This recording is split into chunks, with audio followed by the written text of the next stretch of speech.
Bon, je vais enchaîner en me présentant. Bonjour, je Bonjour. suis Josiane Amargé. Je suis engagée bénévolement dans des associations locales pour la protection de l'environnement et de la cause animale. Alors concrètement, qu'est-ce que ça veut dire? Ça veut dire que je consacre du temps pour participer à des actions de lutte contre la pollution. Alors, par exemple, je prends un exemple, Laurent l'a évoqué, je prends mon temps pour effectuer donc des ramassages de déchets sur la plage, sur les digues et le long de l'étang. Et donc à ce titre, je peux témoigner que en fait, le paysage de notre lieu de vie ne correspond pas toujours au paysage de celui d'une carte postale. Il y a l'envers du décor. Et donc, il y a aussi, ce qui est fondamental aussi pour la protection de l'environnement, c'est qu'il faut aussi enquêter, il faut dénoncer et il faut alerter.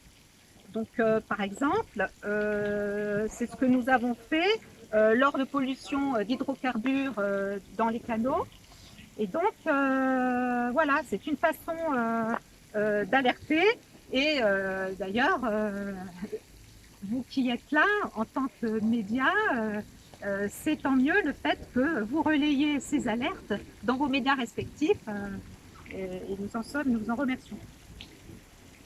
Donc, en fait, c'est cette façon d'agir pour la protection de l'environnement. Moi, je considère que les autorités tardent à réagir par manque de moyens et par manque d'investissement. Il y en a trop peu. Donc c'est pour cela qu'il faut un petit peu dénoncer cela. C'est essentiel. Ensuite, donc qu'est-ce que je peux dire? C'est que la protection de l'environnement, c'est aussi, comment dire, en fait, c'est...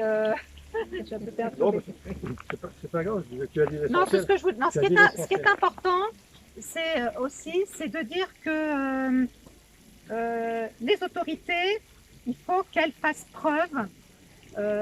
Voilà, ça me revient en fait. La protection de l'environnement, quand on est sur le terrain, on est bien placé pour faire force de proposition. Et donc, on aimerait bien faire force de proposition, mais face à des autorités qui ont une gouvernance fermée et qui nous laissent uniquement le choix d'agir qu'a posteriori, il faut qu'elles fassent preuve, ces autorités, qu'elles fassent l'effort de pouvoir user de transparence et user de relationnel constructif. Et c'est pour la raison, d'ailleurs, c'est pourquoi, en fait, dans notre candidature, nous proposons d'installer une assemblée citoyenne et de recourir au référendum local d'initiative citoyenne pour permettre une participation plus directe des citoyens au processus décisionnel politique du département.